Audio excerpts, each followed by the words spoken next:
Church बनने से क्या फायदा है, मस्जिद बनने से क्या फायदा है, आप उन पर सवाल उठाइए, आपका वोट बैंक खत्म हो जाएगा ना। ओवैसी जी को और चिल्लाना चाहिए।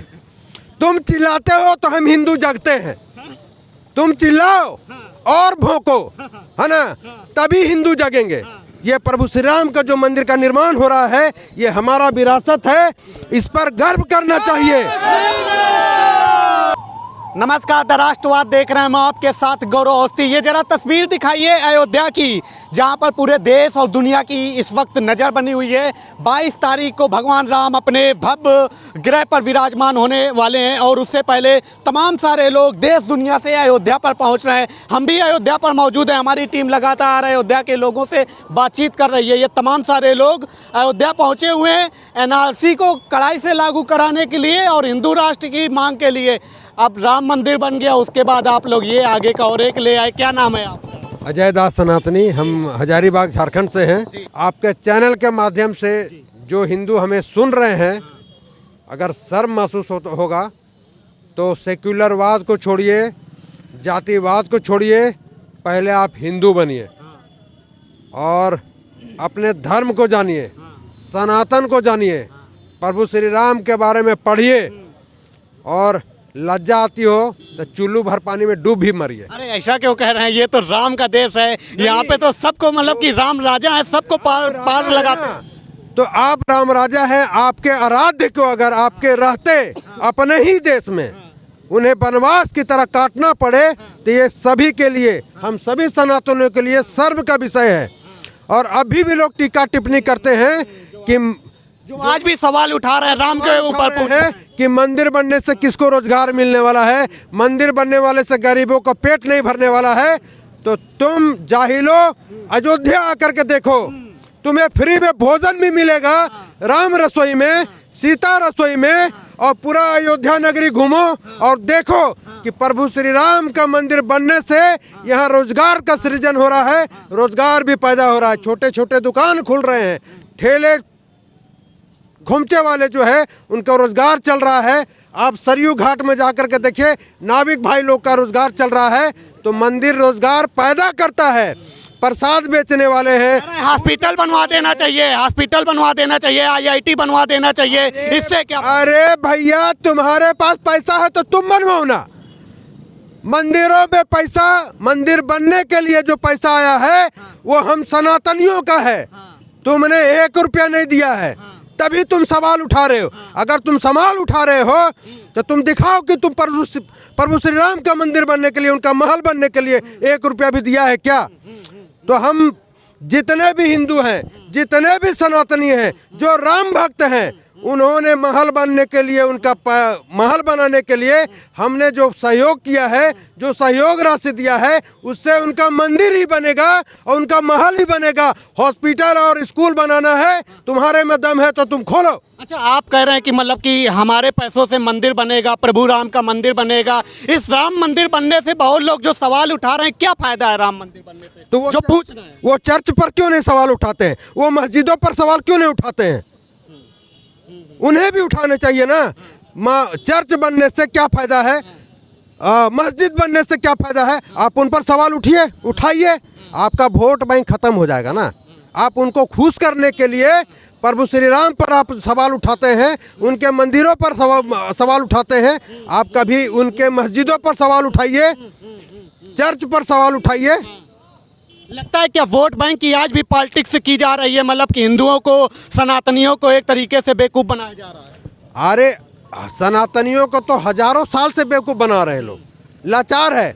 आज तक कभी देखा है किसी सनातनियों के किसी पर आक्रमण करते हुए, किसी को गुलाम बनाते हुए, किसी के मस्जिदों को तोड़ते हुए? नहीं, हमने अपने गौरव को, अपने इतिहास को, अपने विरासत को हमने हासिल किया है। वो ऐसी भाई आज भी कह रहे हैं कि मतलब कि मस्जिद थी, बताइए, छीना जा रहा है, हमारा 500 वर्षों का इतिहास मिटाया जा रहा है। ओवैसी जी को और चिल्लाना चाहिए। तुम चिल्लाते हो तो हम हिंदू जगते हैं, तुम चिल्लाओ और भौंको, है ना, तभी हिंदू जगेंगे। तुमको तुम्हारे चीखने चिल्लाने से हम खुश होते हैं, नाराज नहीं होते हैं, क्योंकि हिंदू को हिंदू नहीं जगा पा रहा है। हिंदू को उन्हीं के जैसे मुस्लिम, जिन्होंने मुस्लिम को अभी तक बरगला करके रखा है, जो शिक्षा उन्हें मिलना चाहिए वो मिल नहीं रहा है, वो उनको मदरसे में भेजते हैं जहां वो पत्थरबाज बनते हैं, आतंक का शिक्षा लेते हैं। किसी हिंदू को देखा है किसी मतलब गुरुकुल वाले को किसी पर हमला करते हुए, किसी को गुलाम बनाते हुए? नहीं। तो हम तो वैसी साहब से और रिक्वेस्ट करेंगे, तुम और बोलो, तुम और चीखो चिल्लाओ, जो काम हमें करना चाहिए वो तुम कर रहे हो, तुमको हम धन्यवाद देते हैं। विपक्ष कहता है कि मतलब कि राम मंदिर जो बना है इसमें बीजेपी का, मोदी जी का, योगी जी का कोई योगदान थोड़ी है, ये सुप्रीम कोर्ट के फैसले से बना है, इसमें योगदान किसी का नहीं। अरे भैया, तो तुम्हारे आजादी मिलने के बाद 70 साल तुम कहाँ थे? 70 साल तुमने राज किया, प्रभु श्री राम का मंदिर इसी तरह प्रभु श्री राम टेंट पर बिताते रहे, तुम कहाँ थे? आज मोदी जी ने, योगी जी ने जब मंदिर बनवा दिया तो आप कह रहे हैं सुप्रीम कोर्ट में। क्या तुम्हारे समय में सुप्रीम कोर्ट नहीं था, हाई कोर्ट नहीं था? तुम क्यों नहीं बनवाए? तो मोदी योगी जी का देन है। एकदम है, एकदम है। और अगर जो मोदी योगी को वोट ना दे, उससे बड़ा कायर और कायर बोलेंगे, और जिस थाली में खा रहे हैं उस थाली में छेद करने वाले बोलेंगे, और मतलब उसको हिंदू हम बोल ही नहीं सकते। मोदी योगी को जो वोट ना दे वो हिंदू नहीं है। हाँ, वो हिंदू नहीं है, वो हिंदू हो ही नहीं सकता है, क्योंकि प्रभु श्री राम ने जो 550 साल वनवास काटा, आज यही योगी हैं, यही मोदी हैं जो मंदिर बनवा के दे रहे हैं। काशी कॉरिडोर बनाए, अब मथुरा भी बनेगा। और आप देख रहे हैं 10 साल पहले यही हिंदू माथे पे तिलक लगाने में शर्म महसूस करते थे, भगवा गमछा रखने पर उनको भगवा गुंडा बोला जाता था। आज गर्व से माथे पर तिलक लगाते हैं, त्रिपुंड लगाते हैं, भगवा गमछा रखे हुए हैं, भगवा धोती पहने हुए हैं। तो ये योगी और मोदी जी का प्रताप है, ये उन्हीं का देन है ना? नहीं तो आज भी हिंदू तिलक लगाने में शर्म महसूस करतेंगे। मेरा एक आईडी है अजय दास सनातनी, आप देखिएगा, हम शादी ब्याह में जाते हैं ना, पार्टी में जाते हैं, कोट पहनते हैं, पैंट पहनते हैं, लेकिन माथे पे त्रिपिंड होता है, ये नहीं हट सकता। ये हमारा गौरव का चीज है। टीका और तिलक हर हिंदू का, ये सीखा है हिंदू का पहचान। सिखाधारी ब्राह्मण, एक ब्राह्मण क्या भैया, हम हिंदू हैं, जात में मत बांटिए। जनेऊ और तिलक किसी का बपौती नहीं है, वो हर हिंदुओं का पहचान है, ये हमारे लिए गौरव का विषय है। जनेऊ तो आजकल राहुल गांधी भी पहन के जाते हैं मंदिरों में। अरे भैया, अब 70 साल कहाँ थे? उनकी लुटिया डूब गई है, उनकी लुटिया डूब गई है। और एक बात बता देते हैं, 600 किलोमीटर का पद यात्रा में कोई 600 किलोमीटर पद यात्रा करके हम अयोध्या पहुंचे हैं, और अभी 1100 किलोमीटर का पद यात्रा करना बाकी है। की वजह से कर रहे हैं? ये देख लीजिए, हिंदू राष्ट्र के लिए, मांग के लिए। CA/NRC इतना जरूरी है? CA/NRC ये सबसे ज्यादा जरूरी है, ये ज्यादा जरूरी है, क्योंकि दंगा ना हो इसलिए जरूरी है। ये इसलिए जरूरी है कि फर्जी तरीके से हमारे देश में घुसपैठ करते हैं और अतिक्रमण कर करके, मतलब यहाँ पर जो है ना धर्मशाला बना कर रखे हैं, गंद फैला रहे हैं। जो यहाँ के मुस्लिम भाई हैं वो पहले से ही प्रेम से, भाईचारा से रहते आए हैं, लेकिन जो गंद फैला रहे हैं ये उन्हीं के लिए CA/NRC। जो यहाँ के लोकल हैं, जो सालों से सदियों से रह रहे हैं, उनके पास तो कागज है ना भैया। लेकिन आप इसके लिए यात्रा कर रहे हैं, कहा जा रहा है वो नहीं लागू हो सकता, वो मुसलमानों के खिलाफ थोपा जा रहा है। नहीं थोपा जा रहा है, उनको समझने का जरूरत है, उनको पढ़ने का जरूरत है। और क्यों थोपा जाएगा?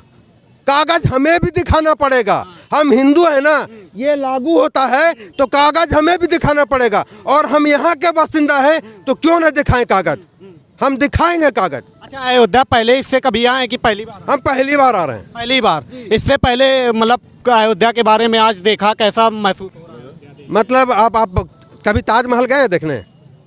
जी गए हैं ना? वो किसका निशानी है? मुगलों का है। किसके याद में बनाया गया है? मुमताज की याद में। मुमताज कौन थी? मुमताज कौन थी? शाहजहां की बेटी थी। तो उससे प्रेम किया और उसका प्रेमिका के निशानी है वो ताजमहल। तो जब उनको जाकर के आप निहारने जाते हैं तो ये मेरा विरासत है, विरासत है ये हमारा विरासत है। हम हिंदुओं का गौरव गाथा है। ये प्रभु श्री राम का जो मंदिर का निर्माण हो रहा है, ये हमारा विरासत है, इस पर गर्व करना चाहिए। तो जो ताजमहल जाकर के फोटो खिंचा करके चेपते हैं फेसबुक में, उनको शर्म महसूस होना चाहिए कि आपकी वजह से 500 साल के बाद राम पधार रहे हैं, उनको वनवास काटना पड़ा। हमें तो अयोध्या आकर के गर्व महसूस हो रहा है। मथुरा, अब बाकी मथुरा का सतयुग से चले हैं, काशी का दर्शन किए, त्रेता में आए, अब कल से द्वापर की तरफ जाएंगे। द्वापर भी जाएंगे। द्वापर, मथुरा जा रहे हैं तो द्वापर हैं, ये त्रेता है, इससे पहले सतयुग है, तो शुरुआत हम सतयुग से किए हैं। ये तमाम सारी अयोध्या की जनता थी, इन लोगों से बातचीत कर रहे थे। कितना उत्साह है अब रामलला अपने गर्भगृह पर आ रहे हैं? जी बहुत खुशी हुई है। रामलला जो आ रहे हैं, हम लोग का एक सपना था कि भगवान राम का मंदिर बने यहाँ पर, क्योंकि हम लोग अवध क्षेत्रवासी हैं और यहाँ के जो भी हमारे आराध्य हैं उनका मंदिर बन रहा है, बहुत खुशी हो रही है जी। अच्छा, आप यहीं के रहने वाले हैं? जी हम बस्ती के ही बगल के जिले के, बस्ती जिले के रहने वाले हैं। आपको खुशी हो रही है? बहुत खुशी हो रही है आज। आपका क्या नाम है? मेरा नाम है विपुल मिश्रा, बस्ती के निवासी हम भी हैं, इन्हीं के साथ ही आए हैं। कितना उत्साह, कितना गर्व महसूस हो रहा है? बहुत उत्साह है, बहुत गर्व महसूस हो रहा है। कुछ ही दिन में बहुत नज़दीक है दिन 22 जनवरी, आप सबको जैसे पता ही है। बहुत खुशी रहेगी, हम लोग भारी तादाद में आएंगे यहाँ पे रामलला का उद्घाटन देखने, और हम लोगों को, और मुख्यतः हम लोगों को सबसे ज़्यादा हम लोगों को धन्यवाद करना चाहिए अपने प्रधानमंत्री का, जिनके कल करणों द्वारा ये सब काम हुआ, और बहुत खुशी है इसी बात की। बस इतनी बात कर, मोदी जी को धन्यवाद। क्यों नहीं कहेंगे भाई? क्यों? मोदी जी का क्या योगदान? 500 सालों में क्या कर दिया जो मोदी जी ने आके नहीं किया? पिछले 500 सालों से इसी चीज़ के लिए इतना हुआ बवाल। कोई भी सरकार हो जिसने आके ये काम किया हो, मोदी जी ने कहा और करके दिखाया, तो हम उनको क्यों नहीं धन्यवाद करेंगे? आप बताइए, कोई एक वजह बताइए जिसे हम धन्यवाद ना करें उन्हें। मतलब ये मोदी जी की देन है? मोदी जी की देन है, बिल्कुल देन है मोदी जी की। तो ये तमाम सारी जनता थी जो अपनी अपनी बातों को कर रही थी। इस वक्त हम लोग अयोध्या पर मौजूद हैं और अयोध्या के लोगों से बातचीत कर रहे हैं कि इस बार जो प्रभु श्री राम 500 वर्षों बाद अपने महल पर विराजमान हो रहे हैं, उसको लेकर के जनता के बीच में कितना कुछ उत्साह है। जो पूरी दुनिया से लोग पहुंच रहे हैं अयोध्या को देखने के लिए, प्रभु राम के एक दर्शन पाने के लिए, उनके बीच में कितना उत्साह। फिलहाल अभी के लिए इतना ही।